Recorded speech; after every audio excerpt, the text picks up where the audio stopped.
So when I first heard this band's Tiny Desk, I was so perplexed because I literally was sitting there thinking to myself, these guys have no other backing tracks playing. There's a bass guitar. There's the most locked in drummer I've ever heard in my life.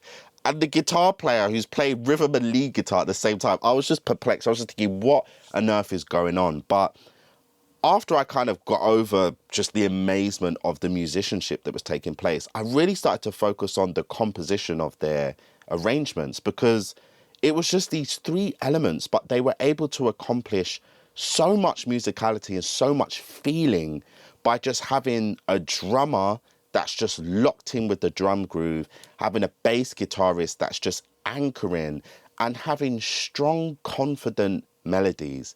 And today in this video, I want to try and break down those three elements and how learning those three elements from Khruangbin, how do you say the name? Please let me know in the comments down below. How's that going to work? How are they going to let you know how to say something in the comments? Anyway, they really helped me to just level up as a producer by focusing on these three things. So firstly, the drums. They really take their time to just focus and lock in on the groove. And if you listen to that Tiny Desk, that drummer isn't really changing their groove, but it's just anchored because it's so musical and it's so rich in its rhythm that it didn't need any other fancy things. And sometimes as producers, we can add in all of these bells and whistles and just forget that when it comes to drums, they just need to have a groove. So for that reason, I'll actually spend a lot of time playing in drums, finding the best section, and then choosing which part has the best groove, moving notes around one by one. But here's the behind the scenes of that process now.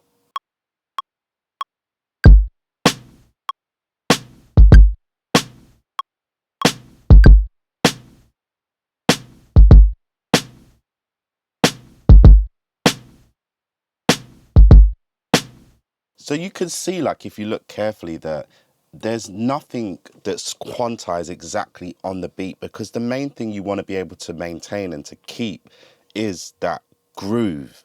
So even with the hi-hats now, if I was to quantize these hi-hats, there would be like no feeling in this whatsoever. I'll create a long loop and I'll just play my hi-hats in, because it'll take a little moment to just figure out what that groove and what that tempo is going to be. And then I'll find the best section and I'll chop that as if I'm sampling myself and loop it. I'll show you what I mean.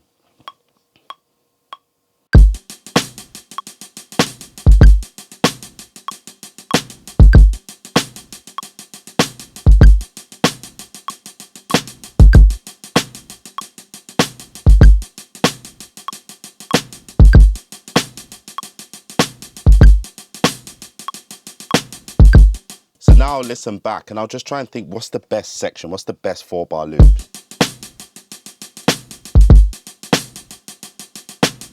So for me, it's this kind of section around here feels nice, like the second half of that, but then maybe I could take the first half of this.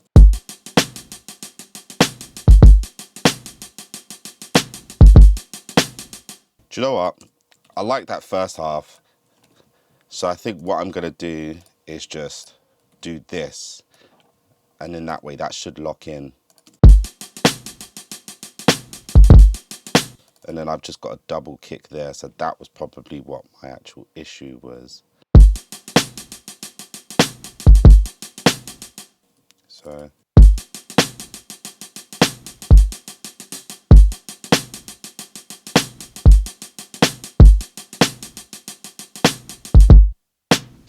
Okay, let's see.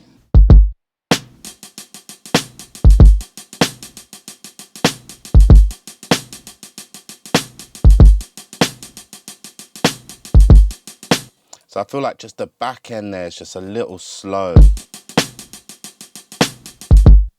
Just right over here.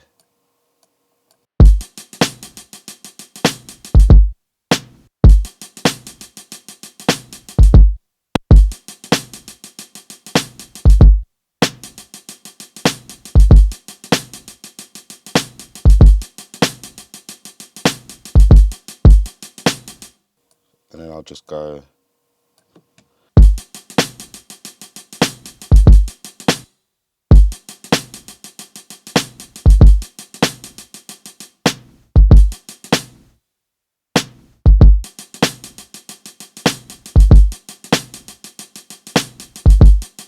So now I've got that groove in a nice place. But if I was to take this now and quantize this, I mean, first and foremost, everything's going to be delayed. The first 4 bars, which is the red, is going to be the drums completely quantized. But then after that, the yellow section is going to be the groove which was played in.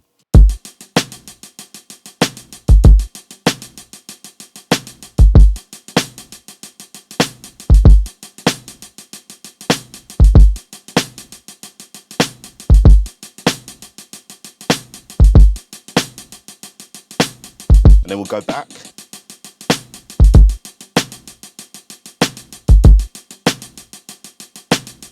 So you can see, even though I'm just using a kick, snare, and a hi-hat, with those 3 elements, I'm able to distinguish my rhythm and I'm able to dictate the groove of the rest of the track. So by the time it comes to slotting in the bass line, there's already that groove that everything can sit on top of.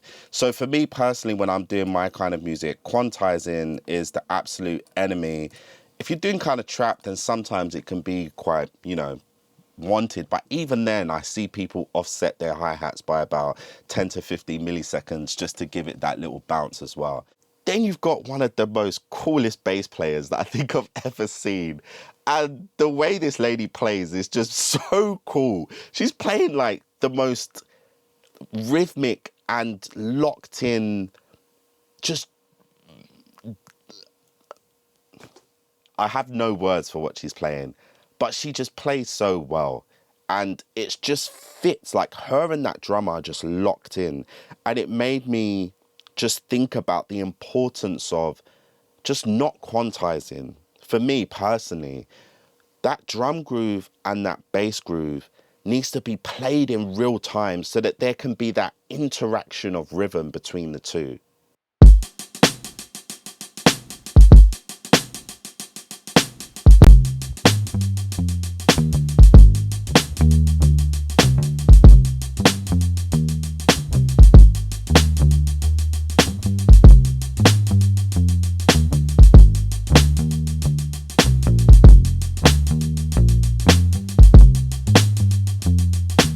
Sorry, I definitely got lost in it there, but do you see what I mean? Like, once you've got that drum groove anchored down, you can find places to then fit the bass within the pockets, because once again, it's not about how many elements you're playing, but it's about what those elements are playing and what the groove of those elements is playing as well.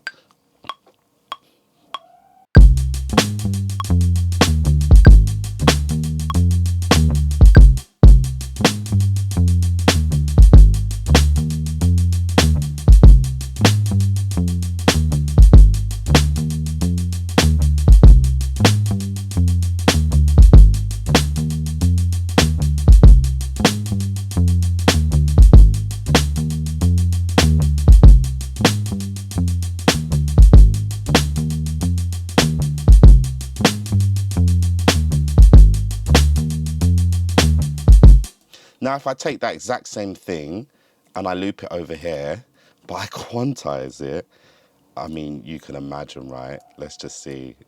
It's even so off the grid that it doesn't even recognize where it's meant to be playing. But we'll figure it out. Now let's just hear that quantize.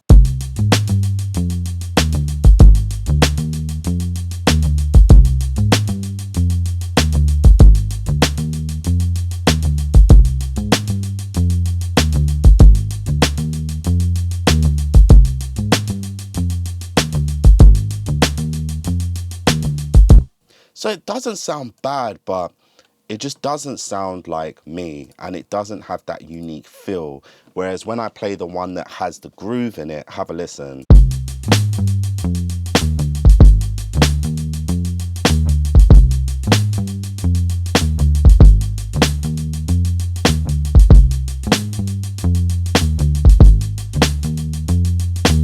And then finally, the melody.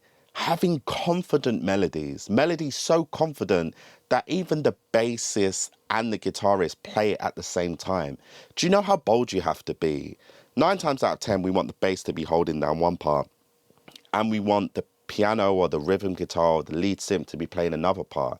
But do you know how well crafted your melody has to be for the bass and the guitarist to be able to follow it and for it to still feel full and for it to still have a sense of a chord movement? It's just wonderful the way they've been able to achieve this in their productions and in their songs. And it really made me think about, okay, rather than just playing the root note in the bass line, how can I find ways to make the bass have a more rhythmic approach towards the music rather than just anchoring a frequency or anchoring the chord? If you've got that drums right and if you've got that bass right, then you'll be able to find a way to make the melody fit on top and to complement, whilst all the while staying out of the way of a lead vocal, for example. Or if it's going to be something that's more instrumental driven, like how their music is, then you can absolutely add that lead melody in as well. But once you've got the anchor of the drums with the groove, the bass that's locked into that groove, and then you have the piano or the guitar or the lead synth or the pad melody on top, then those three foundations have you set up to absolutely win. Because ultimately, if something doesn't feel right, rather than adding in a new element, I highly recommend you just change one of those. Either just change the groove, or just change the bass line, or just change the chord progression. But make sure that you're focusing on those three elements.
So once you just got like that basis of that groove down, you just find that things flow, and just thinking in these three sections, I just find it really helpful. And listening to KHRUANGBIN, I don't know how to say the name, please, I hope I'm not butchering it, but really helped me to just think about drums, bass line, main melody, and not to like overcompensate and try to throw everything in there. If I can't get a rough idea working with just drums, bass and main melody, then I know that no matter how many layers I add to this production, it's just not going to feel right. it's all about what's being played. And for me, I know I spent the first decade just thinking about sound and how things sound and forgetting that music is about how things are being played, how things feel. And listening to KHRUANGBIN just definitely, or KHRUANGBIN, how do you say this band's name? I need to check. But listening to them really just took me back to the basics of just understanding what is the core of what I'm trying to create. And then I can add in the little risers, the little effects, the little beat dropouts, the little fillers, and all of the kind of gimmicky, like, all of the kind of glitchy, like, detailed focus stuff. I can do that afterwards once I have those three core elements down. And then now that I've got that groove, I can even, like, change the root chords. If I want it to first maybe go...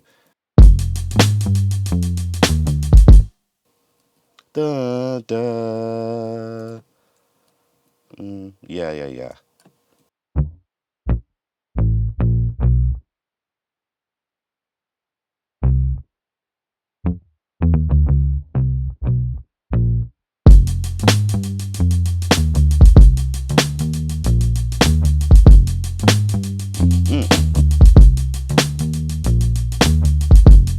But once I've got that groove in, I can mess with that chord progression all I want. So if I'm like, okay, actually, this might feel better.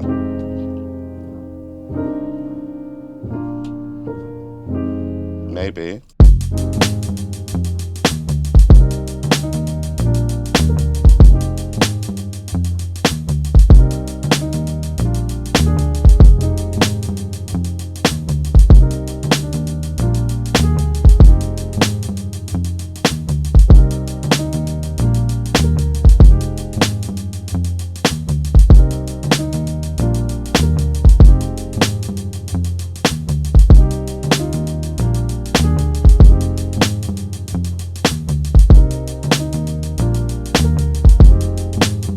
In fact, let me put that down before I forget it. That's really lovely.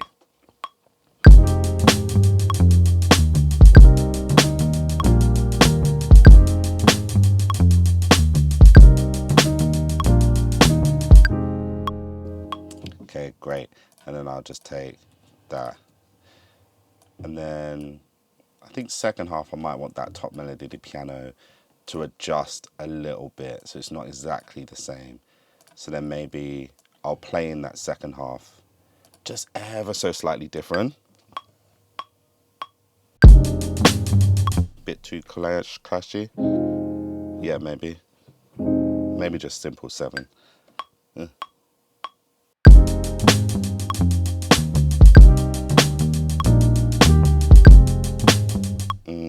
Nah, one more time. Let's see how this feels.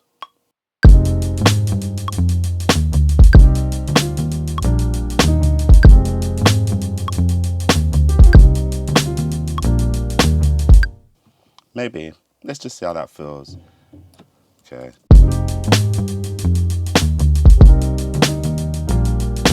A little bit early there. Groove is everything.